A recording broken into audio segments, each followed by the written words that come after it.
Sveiki visi prisijungę prie naujausios Luminor banko pasaulio ir Baltijos šalių ir Lietuvos ekonomikos apžvalgos pristatymo. Ir šiandien mes apžvelgsime tiek pagrindinės pasaulinės tendencijas, pradėsime nuo bendro pasaulio vaizdo, vėliau apžvelgsime Jungtinių Amerikos valstijų ekonomiką, Kinijos, Europos Sąjungos, be abejo, pažvelgsime, kasgi vyksta energetinių žaliavų rinkoje po prasidėjusių neramumų artimuosiuose rytuose ir tada perėsime prie Lietuvos ekonomikos ir pristatysime naujausias prognozes. Ir kaip matome, pavadinimas šios dienos pristatymo yra ar nesudeginsime savo pinigų ant liepsnojančio infliacijos laužo ir iš tiesų pagrindinė tema ne tik Lietuvoje, bet ir pasaulyje yra būtent infliacija ir ar energetinių kainų šuolis nesukels domino efekto ir mes nematysime dar vieno infliacijos šuolio, galbūt netgi tokio, kokį matėme 2022-2023 metais po Rusijos karinės invazijos Ukrainoje. Na ir pradėsiu nuo bendro paveikslo, šiek tiek jau praeities paveikslo, pasaulio, kaipgi pasaulio ekonomika augo ir jeigu pažvelgtume tik tais į skaičius, paradoksaliai galime sudaryti įspūdį, kad nieko tokio labai išskirtinio nevyksta pasaulyje, nes augimas pasaulio ekonomikos yra pakankamai stabilus. Tačiau vyksta didžiuliai skirtumai, didžiulės srovės plaukia į skirtingas pusės po paviršiumi, nors paviršius atrodo ramus, bet mes turime dvi pagrindinės jėgas. Viena jėga tai yra vis dar aukštas pasaulinės prekybos neapibrėžtumas. Matome štai JAV prekybos politikos neapibrėžtumo indeksą, kuris Donaldui Trumpui tapus prezidentu labai stipriai šoktelėjo į viršų ir be abejo prekybos karai pasauliniai buvo ir tebėra pagrindinė tema, kuri be abejonės stabdo pasaulinį ekonomikos augimą. Tačiau yra kita jėga, tai yra dirbtinis intelektas, aukštosios technologijos, kurios kompensuoja tą sulėtėjimą dėl pasaulinių karų ir bendras paveikslas neatrodo taip blogai. Ir kalbant apie atskiras valstybės, Jungtinės Amerikos valstijos tebeauga pakankamai sparčiai, dėl to, kad beveik pusę ekonomikos augimo sudaro su dirbtiniu intelektu susijusios investicijos ir veikla. Eurozona kažkiek tai kapanojasi, išlieka vandens paviršių, augimas nėra didelis, bet jis yra teigiamas. Kinija lėtėja, tačiau vis dar sugeba generuoti augimą. Ir galbūt kiek džiugesnės žinios yra tai, kad mūsų pagrindinės eksporto partnerės, čia šiuo atveju visų Baltijos šalių, ypatingai Švedija, Lenkija, jos sugeba sugeneruoti pakankamai spartų augimą ir Suomija taip pat po truputį kapanojasi į viršų. Ir žvelgiant į Amerikos ekonomiką, vėlgi buvo prognozuoti pakankamai apokaliptiniai scenarijai. Prisiminkime praeitų metų balandžio 2 dieną, kai Donaldas Trumpas įvedė didelius muito tarifus daugumai pasaulio šalių, praktiškai visoms. Buvo netgi nuogąstavimai, kad Jungtinių Amerikos valstijų ekonomika gali panirti į recesiją, tačiau to scenarijus neišsipildė. Matome, kad Jungtinės Amerikos valstijos auga pakankamai sparčiai. Ir taip pat, kas yra svarbu, kad auga Donaldui Trumpui, kas yra svarbu, kad auga sparčiau negu bet kuri kita G7 valstybė. Tai tas pasakymas America First, aiškiai Amerika pirma, nėra visiškai iš piršto laužtas. Ir prognozės sufleruoja, kad Jungtinės Amerikos valstijos išlaikys tą augimo lyderystę. Kita pakankamai gera žinia Donaldui Trumpui yra tai, kad akcijų kainos jos atšoko labai staigiai po balandžio mėnesio praeitų metų ir šiuo metu yra daugiau nei 40% aukštesnės nei buvo 24 metų pradžioje. Tai iš tiesų akcijų kainos auga, dabar matome šiokį tokį sukrėtimą pastarųjų savaičių, tačiau bendro paveikslo tai labai stipriai nepakeičia.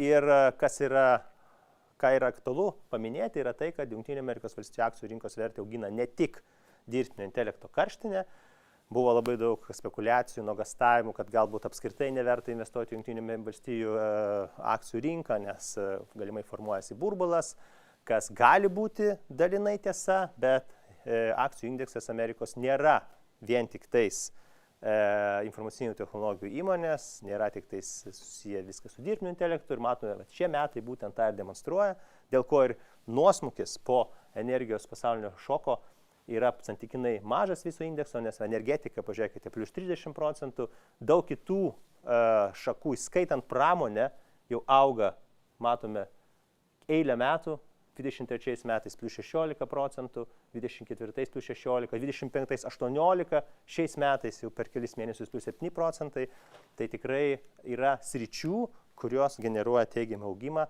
ir dėl to Jungtinių Amerikos valstijų rinka vis dar išlieka ir ko gero išliks pakankamai patraukli investuotojams, juolab, kad iš 100 didžiausių pasaulio įmonių beveik 2/3 yra Jungtinėse valstijose, 63 įmonės, matome Europos Sąjungą 14, Kinija 11, Jungtinė karalystė 7, kitos šalys tik tais 5 įmonės. Tai tikrai America First nėra visiškai iš piršto laužta. Na ir kaip Trumpui sekasi kitose frontuose, ne ekonominėse frontuose, kurie taip pat turi be abejo poveikį ir ekonomikai. Didžiausias galvos skausmas Jungtinių Amerikos valstijų rinkėjų prieš rinkimus buvo neteisėtos migracijos srautai Jungtinės valstijas. Tenka pripažinti, kad Trumpui bent jau kol kas pavyksta suvaldyti tos srautus, matome labai stiprų sumažėjimą grafike kairėje pusėje ir tie srautai buvo labai stipriai išauga Joe Bideno kadencijos metu, tačiau, na, taip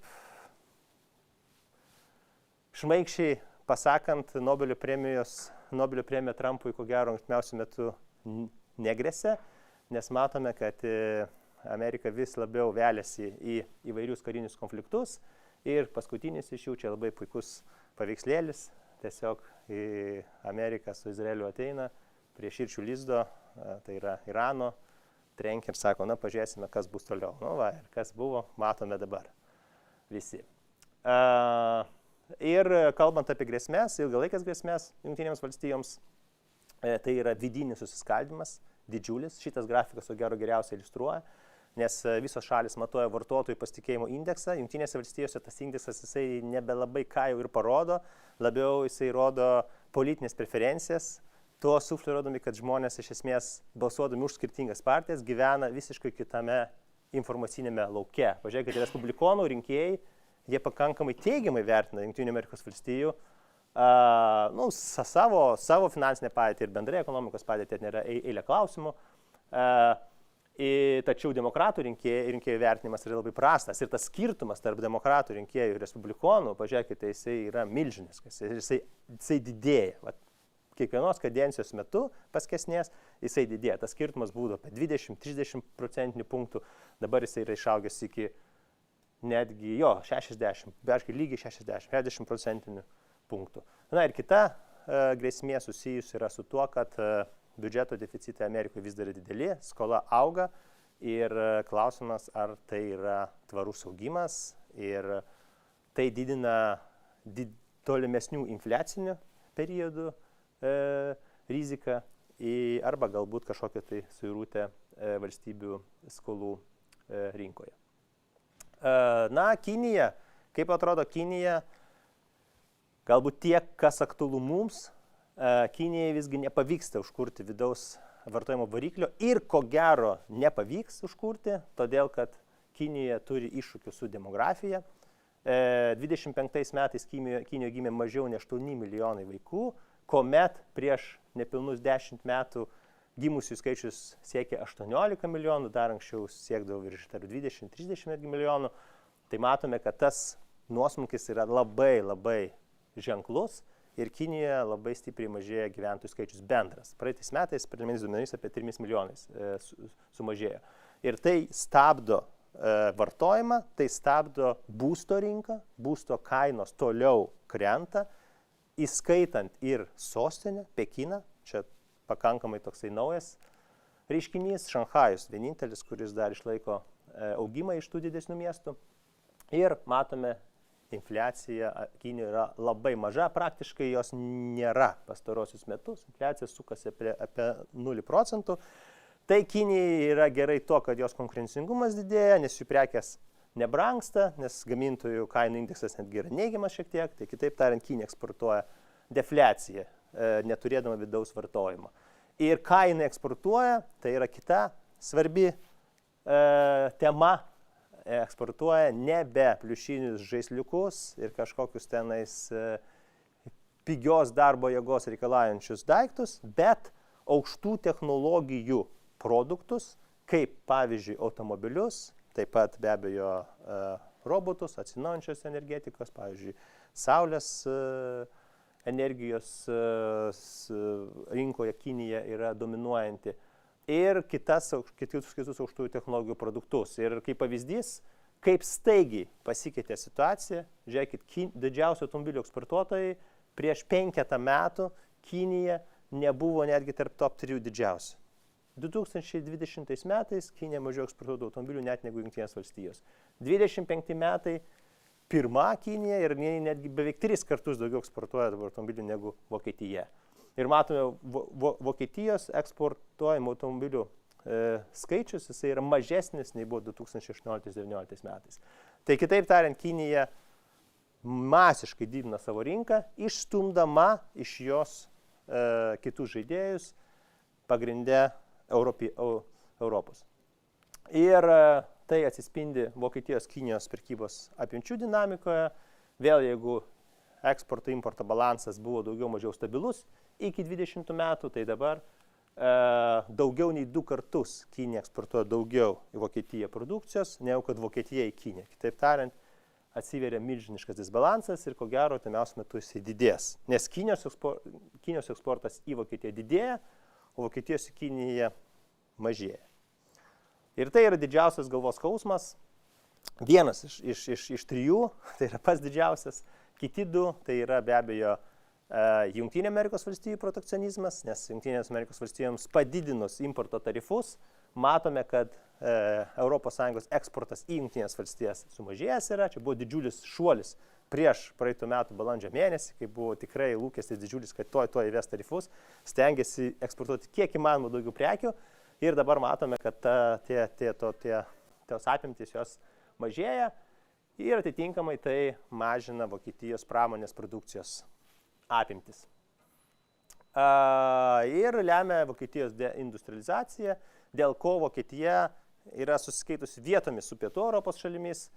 Pietų Europos šalių lūkesčiai 2010-2014 metais būdavo ženkliai žemesni negu Vokietijos, dabar mes matome atvirkštinę situaciją. Nuo 22 metų Vokietijos lūkesčiai yra ženkliai mažesni negu Pietų Europos valstybių ir kas įdomiausia yra, kad šį dešimtmetį Vokietijos ekonomika vidutiniškai, prognozuojama dar yra prognozė, jau faktinius duomenys turim pusę dešimtmečio ir prognozę, tikėtina, kad augs vos 0,2% per metus. Praktiškai stagnacinis dešimtmetis Vokietijos. Ir lūkestis, viltis buvo dedamos į vartotojus, kad štai pagerės vartotojų lūkesčiai, sumažėjus infliacijai, sumažėjus palūkanų normoms, stabilizavus situacijai, taip pat vartotojai pakankamai daug taupė, Vokietijos ypatingai. Buvo lūkestis, kad pradės daugiau išlaidauti, bet atsitiko tai, kas atsitiko. Atsitiko energetinis šokas. Ir matome, kad dėl karo Irane didžiulis nepririštumas artimuosiuose rytuose, galbūt buvo nesitikima tokio agresyvaus atsako Irano. Jisai iš esmės užblokavo Hormūzo sąsiaurį, per kurį keliauja apie daugiau net negu 20% pasaulio naftos, reiškia, eksportuojamos. Ir matome, čia šitas grafikas rodo būtent, kaip pasikeitė laivų tranzitas per šį sąsiaurį. Tai daugiausia laivų būdavo būtent tanklaiviai, didžiausią dalį sudarė, bet ne tik. Čia irgi įdomu, nes dalis laivų taip pat atveždavo prekes į Persijos įlankos šalis, tai Hormūzo sąsiaurio sustabdymas ne tik, kad daro poveikį neigiamą naftos rinkai, bet taip pat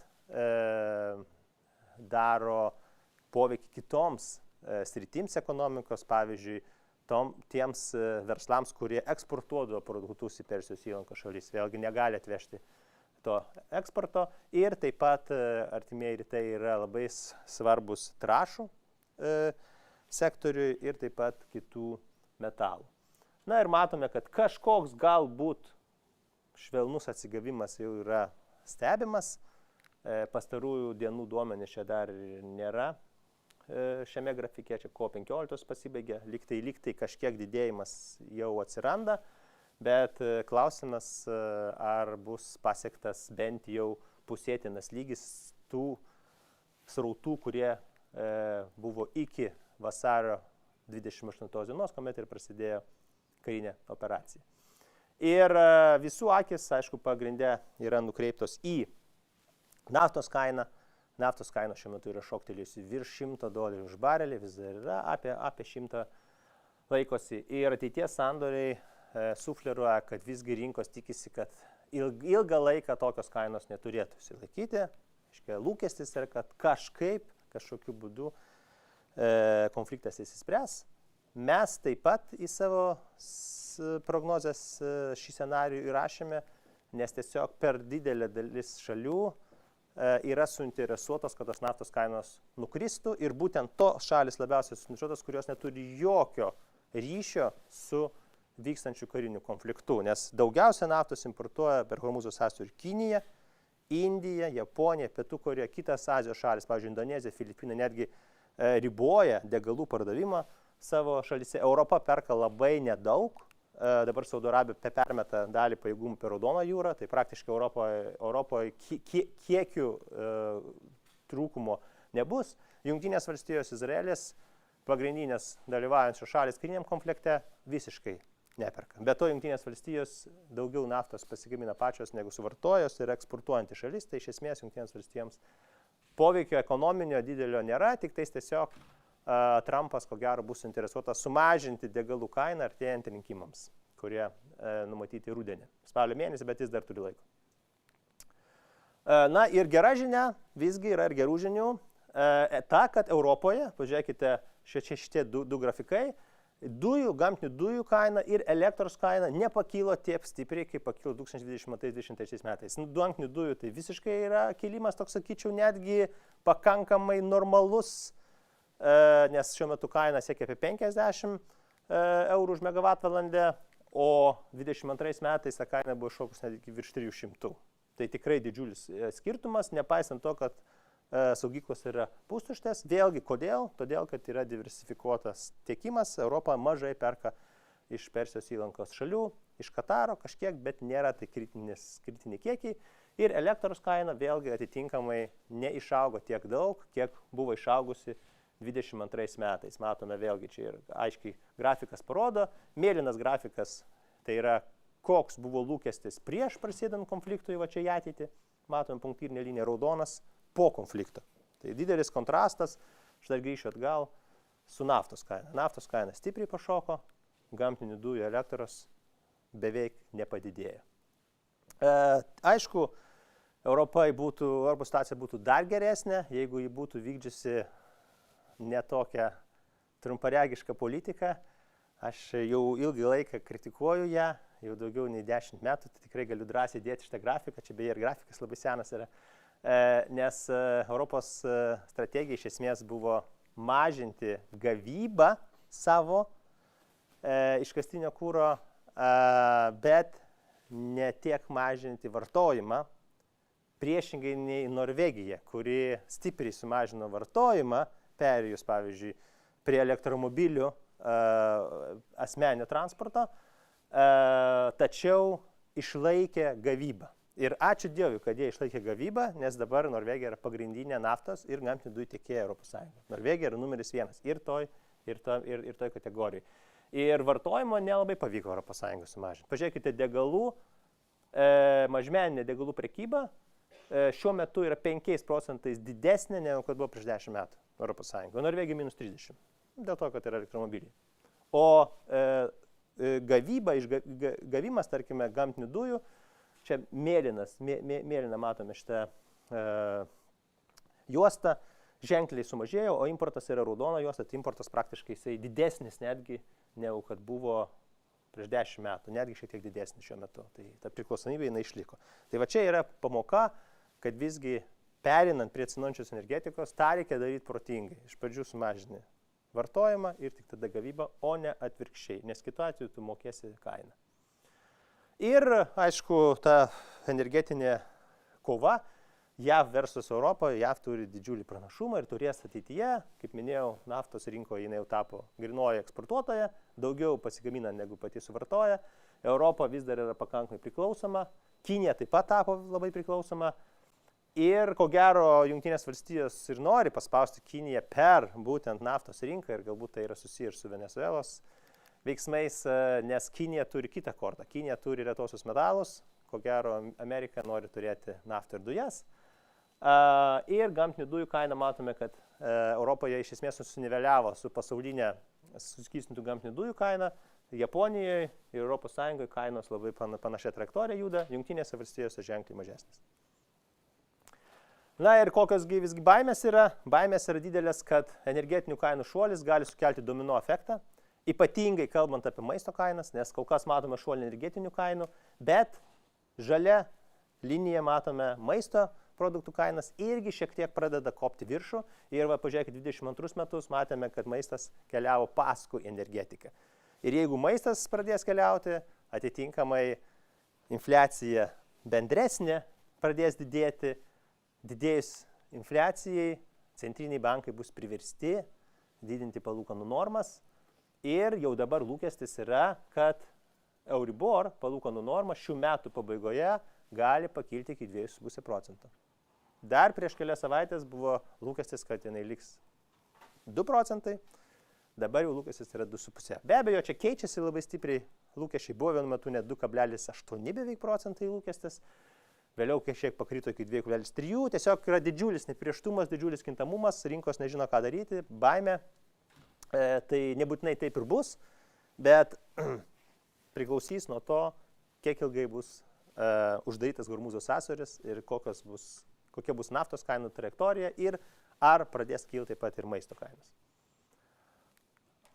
Na ir jau perinant į Lietuvą, taip švelniai perės į Lietuvą, kokiagi reakcija Lietuvoje. Lietuva yra labai lanksti valstybė, ypatingai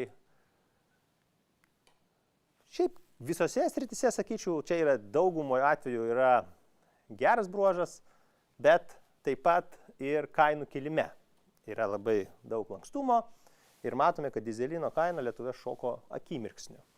Labai staigiai ir jinai šiuo metu yra viena didžiausių visoje Europos Sąjungoje, gerokai didesnė nei Europos Sąjungos vidurkis, didesnė nei Latvijoje, nei Estijoje, nei Lenkijoje ir tai be abejo sukelia daug diskusijų, kodėlgi taip yra, kasgi lemia tą kilimą ir galbūt netgi ar galima būtų kažką tai padaryti ir ar reikėtų kažkokį imtis priemonių. Ir štai šitas kitas grafikas būtent iliustruoja, kodėl dizelino kainos taip stipriai pakilo. Tai pagrindinė priežastis, iš tikrųjų pagrindinė dedamoji kainos nebėra nafta jau labai ilgai. Pagrindinė dedamoji yra štai raudonas spalva dažyta, tai yra mokesčiai. Mokesčiai sudaro pagrindinę dalį kainos.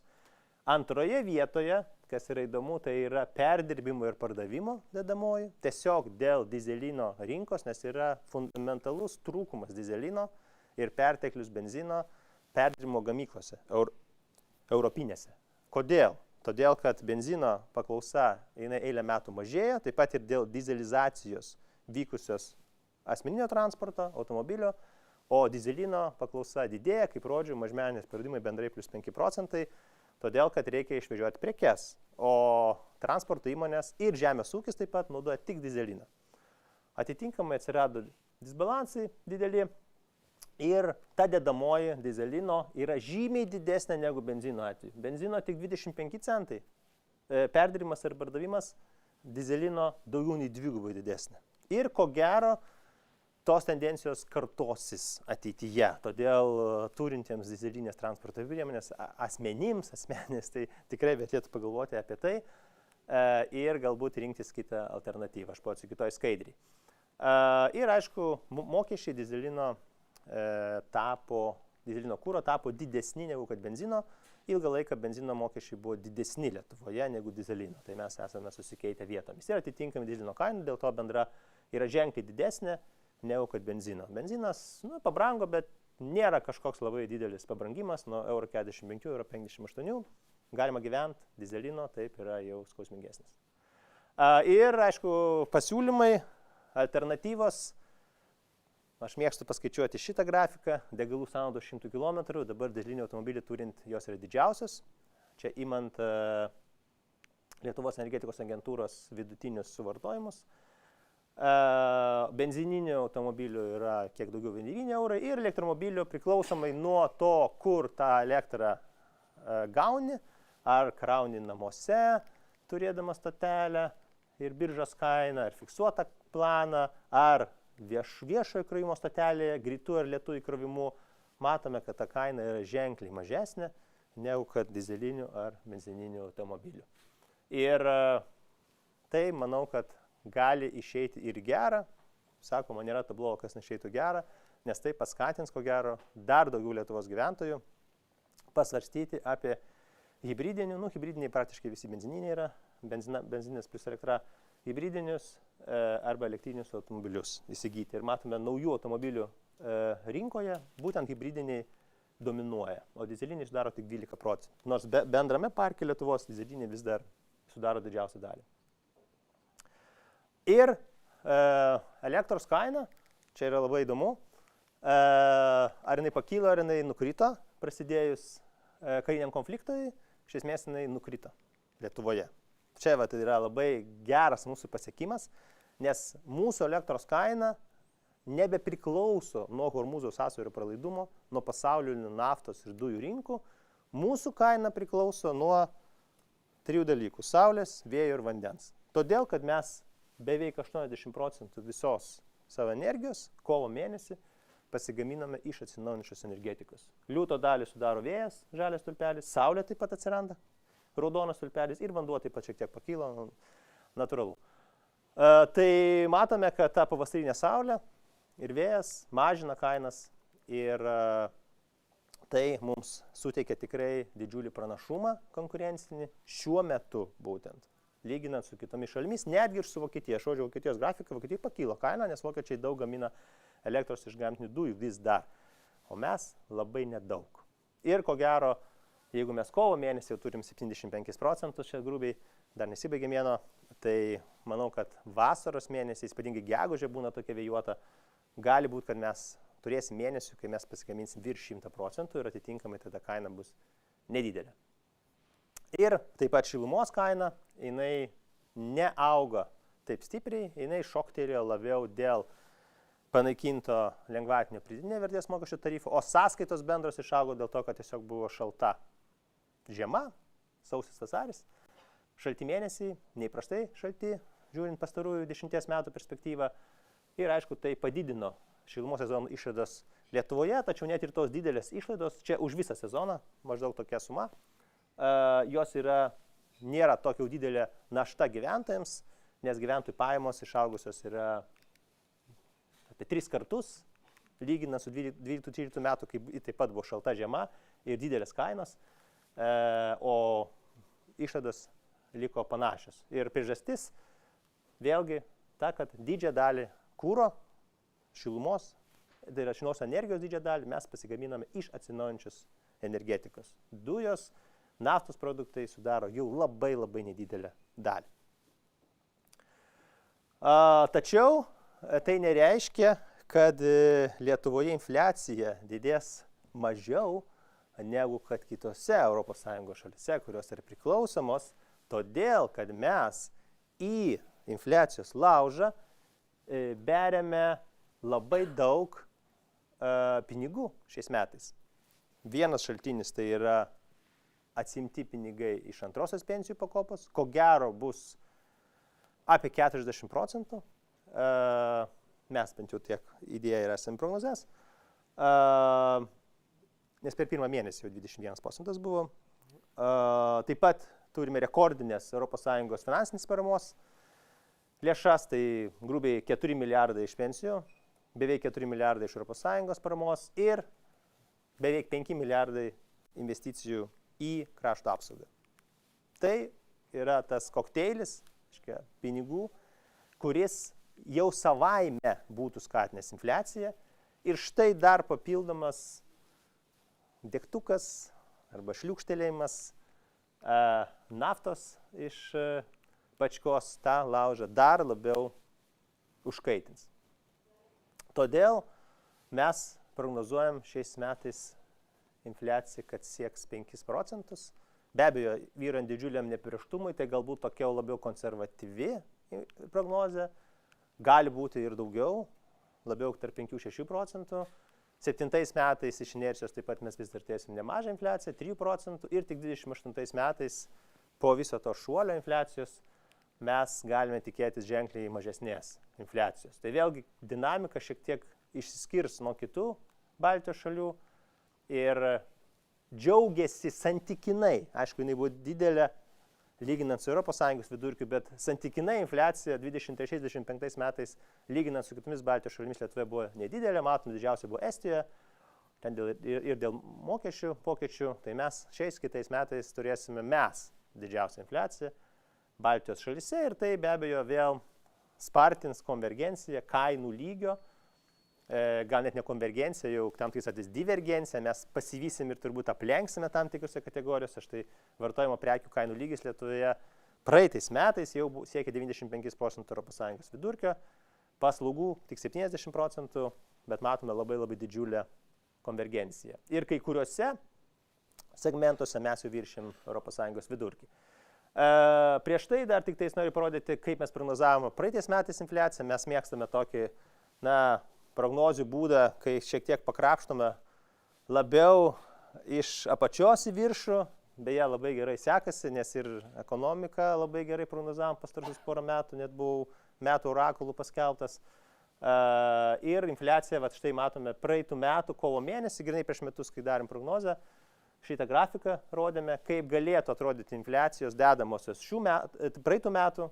Mes prognozavom 3,6%, faktas buvo 3,4%, labai netoli ir esmė, kad labai panašiai pataikėme, tik tais paslaugų ir maisto kainų infliacija buvo netgi šiek tiek dar didesnė, negu mes prognozavom. Truputį, labai nedaug, po kelis procentinius punktus. Energetiką pataikėm labai taikliai. Tai iš esmės situacija buvo panaši, kokią mes prognozavom ir štai šiais metais, kaip jūs manote, kaip atrodo, be abejo šitas stulpelis išauga.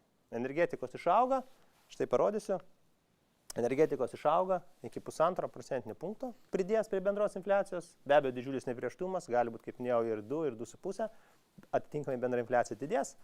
Maisto kainų infliacija buvo lūkestis, kad jinai slops, taip, jinai turėjo dar išlikti pakankamai reikšminga, bet jinai ko gero būtų gal net mažiau nei 1 procentinis punktas, dabar atitinkamai mes didiname dėl energetinės kainų šuolio ir paslaugų kainų infliacija vėlgi turėjo potencialą lėtėti, gerokai lėtėti, ko gero iki kokio tik 1 procentinio punkto, bet dėl šliūkštelį tų pinigų į ekonomiką, ko gero mes matysim tik labai nežymų sulėtėjimą, labai nežymų.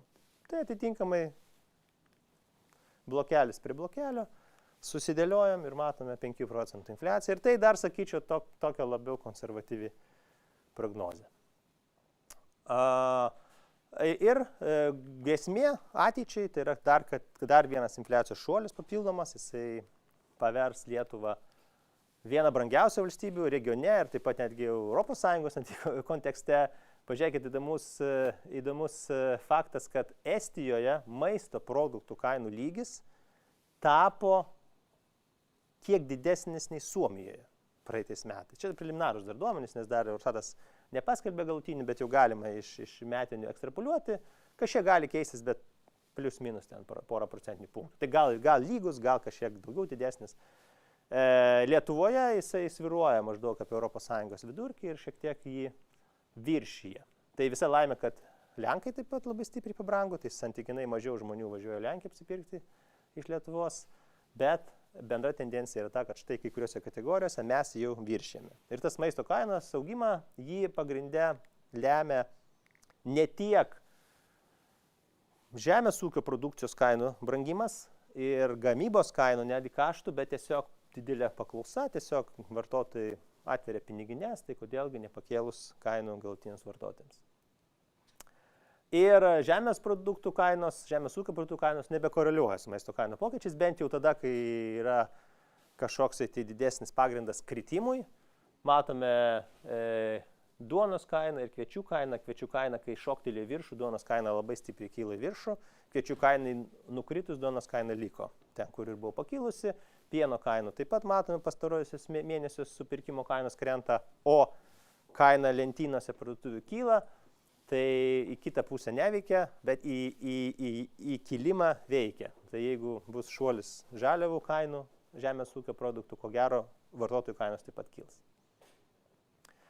Na ir augant infliacija taip pat palaikys spartų atlyginimų augimą. Mes prognozuojam, kad atlyginimai augs Lietuvoje, nepaisant padidėjusio neapibrėžtumo suirutės apie 8%, daugiau nei Latvijoje ir Estijoje. 27 metais taip pat augimas vis dar iš inercijos išliks pakankamai spartus ir 28 metais mes ko gero matysime ženklesnį sulėtėjimą, bendrai sąlygota ženkliai sumažėsiančios infliacijos, aišku, pinigų srautas iš pensijų sumažės, tai mes turėsim tokią atvėsimo metai, bus 28 metai, bus atvėsimo metai. Ir nedarbo lygio prognozės taip pat kažkiek galbūt galėtų didėti, bet nedarbo lygio duomenys lems pagrindę imigrantų srautai į Lietuvą ir jų integracijos sėkmė arba nesėkmė. Nes ypatingai Estijoje 24-25 metais tas nedarbo lygis pakilęs, jisai labiau toks buvo formalus, nes tai dėl atvykusių imigrantų, vėliau pavykus juos integruoti į darbo rinką, dalį išvykus iš Estijos, tas nedarbo lygis jisai sumažėjo, grįžo į pakankamai žemą. Na ir Lietuvos ekonomika tampa vis labiau nesubalansuota ir tai tęsis dar bent artimiausią porą metų. Mažmeninės prekybos pokyčiai matome yra spartus, taip pat yra pakankamai didelė infliacijos dedamoji, tai yra raudoni stulpeliai. Tuo tarpu apdirbamosios gamybos pokyčiai matome, jie yra ženkliai kuklesni ir tas raudonas stulpelis yra mažesnis. Kitaip tariant, mes infliuojamės viduje šalies, bet ką mes eksportuojame, tos kainos jos nekyla. Eksporto kainos nekyla tiek sparčiai, kiek kainos kyla viduje ir aišku, atlyginimai, kadangi kyla pavymui infliacijai, tai eksportuojančioms įmonėms yra vis sunkiau išlaikyti konkurencingumą, nes jos turi arba labai stipriai didinti kiekius, bet stagnuojantį ES ekonomiką neleidžia to daryti, arba bandyti pakelti eksportuojamų produktų kainas, kas vėlgi yra sunku padaryti, tai tiesiog kylantis atlyginimai mažina tų įmonių pelningumus ir atitinkamai tai gali nusikaskaduoti ir mažesnės investicijas ir lemti sulėtėjimą ekonomikos netolimoje ateityje. Ir netgi pamastymų atsiranda, kad galbūt mes esam kažkokioje tai situacijoje, kai 26-27 metai, arba atsidursime netolimoje ateityje. Aišku, taip blogai tikrai nebus, bet tiesiog tas įsiskyrimas tarp mažmeninės prekybos ir lietuviškos prekių eksporto jisai yra akivaizdus.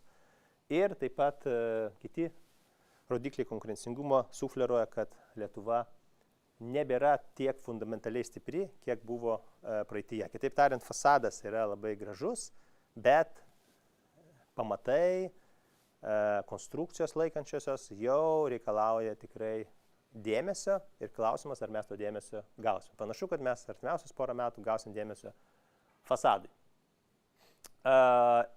Ir būsto rinka porą metų tikrai bus labai aktyvi. Matome labai paspartėjusi kainų augimą, gal net šiek tiek labiau negu mes prognozavome, žiūrėkit, jau yra virš 12% tiek Oberhaus, tiek Lietuvos banko duomenimis metinis augimas ir naujai išduotų būsto paskolų suma. Jinai siekia, ko ne 300 milijonų per mėnesį. Latvija Estija irgi buvo pašokę, Latvija Estija šiek tiek jau slūgsta, nes tas spyruoklės atšokimas 24 metais prasidėjęs, jisai jau truputį įsikvėpė. Lietuviai 2-3 pagreitį gauna dėl, kaip minėjau, pagrindė dėl tų pinigų besiliejančių Lietuvos ekonomiką. Tai mes, ko gero, turėsim šiais metais dar labai aktyvią rinką ir kažkokį tai nuosaikų sumažėjimą 7 ir galbūt didesnį sulėtėjimą atvėsimą 28 metais. Na ir biudžetui, kad ir kaip tai skambėtų, tai yra gera žinia, nes tai sugeneruos viršplaninės pajamas vėlgi, infliacija didesnis nominalus BVP augimas. Ir ko gero mes turėsime mažesnį biudžeto deficitą, negu kad prognozavome, nes prognozės būna daromos neturint dar galutinių duomenų, o jau praeitų metų deficitas buvo mažesnis negu prognozuota, tai tiesiog toks kaip užburtas ratas užsisuka, tačiau, kaip tai tariant, viršplaninės pajamos praeitais metais didina tikimybę, kad ir šiais metais gausim viršplaninių pajamų, tačiau tam ratui pasisukus į kitą pusę galime svarstyklių lėkštę perkelti į kitą pusę ir 28 metais, ko gero, bus tas laikotarpis, kai deficitas ženkliai išauks, nebent bus imtasi tam tikrų priemonių. Mes darome prielaidą prognozėse, kad jokių priemonių nebus imtasi, be abejo, ko gero bus, tam, kad deficitas nebūtų toks didelis. Nes įpratę prie didelių išlaidų ir pajamų augimo, mes susidursime su tą realybę, kai tos pajamos nebeaugs taip sparčiai. Na ir kągi būtų tikslinga daryti, dabar tų pinigų daug, deficitas mažas, mes finansuojam, stipriai didinam finansavimą krašto apsaugai, bet taip pat aš norėčiau atkreipti dėmesį, kad reikėtų tikrai atkreipti dėmesį kaip minimum ir ko gero nebetkreipti dėmesį, jau kažkokį imtis priemonių gimstamumui didinti Lietuvoje, nes suminis gimstamumo rodiklis Lietuvoje nukrito iki vieneto, netgi šiek tiek mažiau. Tai kitaip tariant, jeigu jisai išliks toks, koks buvo praeitais metais, tai vidutiniškai viena moteris per savo gyvenimą pagimdys tik vieną vaiką, o reikėtų 2,1 tam, kad gyventojų skaičius liktų stabilus. Tai kitaip tariant, jau esant tokiam gimstamui, jau ir migracija nelabai padės, nes tiesiog tų imigrantų kasmet turėtume daugiau įsileisti, negu kad gimsta vaikų pačioje Lietuvoje. Europos Sąjungoje taip pat gimstamumas mažėja iki 1,3 maždaug, bet Lietuva, matome, išsiskiria tame kontekste. Ir tai yra, toks kaip ir iššūkis ateičiai, nes trumpai laikotarpiu iš esmės ekonomikos nelabai jaučia sumažėjusio gimstamumo, poveikio labai stipraus, bet ateityje mes tiesiog, tarsi upe plaukiame link krioklio, kažkiek jų girdime, kad šniokščia, dar tikrai galime pairkluoti vieną kitą pusę ir išvengti to krioklio, bet kuo mes ilgiau delsime, tuo mes arčiau to krioklio būsime ir tada galbūt jau ir irklavimas nebepadės. Tai kaip vieną iš siūlymų aš siūlau ženkliai padidinti vaiko priežiūros atostogų išmokas, nes būtent tai, ko gero, paskatintų tuos asmenis finansiškai jautrius, visgi ryžtis daugiau susilaukti vaikų, nes šiuo metu esami išmokų dydžiai jie neužtikrina adekvataus draudimo. Tai vadinamas motinystės draudimas, motinystės socialinis draudimas, visas pilnas pavadinimas, bet tai yra toks pusdraudimis. Čia panašiai būtų kaip civilinės atsakomybės automobilių. Jeigu įvažiuojate į kitą automobilį, padarote žalą, tarkim 10 000 eurų, draudimas sako, mes jūs 5 000 išmokėsim, o 5 000 prašom patys susimokėti rytoj. Tai tikrai nepavadinsi tokio dalyko draudimu ir keletą pavyzdžių, jeigu žmogus uždirbo minimalų darbo užmokestį, čia tiek moteris, tiek vyras, tiek tėtis, tiek mama, išeina į vaiko priežiūros atostogas, tai ta išmokų suma siekia 440 eurų į rankas. Tai yra ženkliai mažesnė nei buvo minimalus užmokestis ir ženkliai mažesnė nei skurdo rizikos riba. Kitaip tariant, atsiradus vaikui, didelė tikimybė, kad tokia šeima nugarma žemiau skurdo rizikos ribos. Beveik užtikrintai. Ir taip pat yra didžiulis iššūkis, kad lubos yra labai žemos. Jeigu asmuo uždirba didesnės pajamas, tarkim 2 vidutinius darbo užmokesčius, tokių Vilniuje yra pakankamai daug, 3000 eurų į rankas, tai antraisiais metais vaiko priežiūros toks asmuo gautų tik 1145 eurus išmoką siekiančią. Tai kiek daugiau nei trečdalį buvusios sumos, įsivaizduokit, jeigu tas asmuo turi kažkokių įsipareigojimų finansinių ar nuomojasi būsto nuoma vien tik 900 maždaug eurų Vilniuje, tokia vidutinė. Tai iš esmės vėlgi, ar tai galim pavadinti draudimu, ko gero, netgi ir ta šeima, bent jau kurį laiką vaiko auginimo metu, jinai nukrenta žemiau skurdo rizikos ribos. Tai yra, jinai tampa skurstanti dėl gimusio vaiko. Tai manau, kad šita sistema ir nėra teisinga ir nėra skatinanti daugiau vaikų gimdyti. Todėl aš siūlyčiau bent jau padidinti iki buvusių pajamų dydžio ir ko gero mažiausiai uždirbantiems minimalų darbo užmokestį gali būti netgi šiek didesnė tam, kad palaikyti tą šeimą virš skurdo rizikos ribos. Nes nepamirškime, kad ir išlaidos išaugo. Statistiškai vaikui gimus apie 30% skaičiuojama, kad išauga išlaidos šeimos. Na ir ar mes galime tą leisti savo? Tikrai taip, nes štai įdomus grafikas. Čia yra būtent motinystės socialinio draudimo įmokos ir išmokos, sodros duomenys, žalias stulpelis įmokos, raudonas išmokos ir matome, kad perteklius jisai eilę metų didėja ir prognozuojama, kad šiais metais jisai sieks beveik apie 250 milijonų. Ir kodėl? Todėl, kad tiesiog tų vaikų labai mažai. Tai mes, kitaip tariant, taupom dabar ateities kartų sąskaitą tiesiog dėl to, kad mums reikia mažiau mokėti vaikams, nes jų mažai yra. Ir tą perteklių, manau, kad būtų tikrai tikslinga skirti geriems darbams ir netgi skyrus, ko gero, tas deficitas būtų simbolinis, praktiškai beveik nebūtų.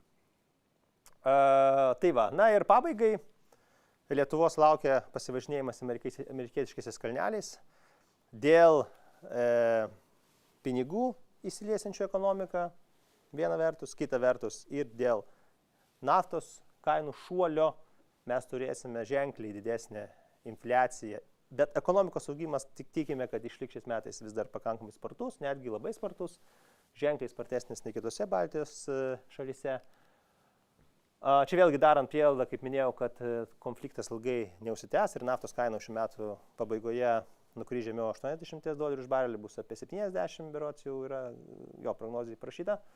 Ir atitinkamai 27 metais augimas lėtės, 28 metais dar sulėtės labiau. Tai mes turėsim tokį ciklą išreikštą, pakilsim į kalną ir leisimės nuo kalno. Vaizdžiai tariant, šiais metais bus vakarėlis, kitais metais vakarėlis dar tęsis, bet jau toks po vidurnakčio, kai jau įjungiamos šviesos yra, išjungiama muzika, bet dar patys žmonės dainuoja neretai, linksma dar.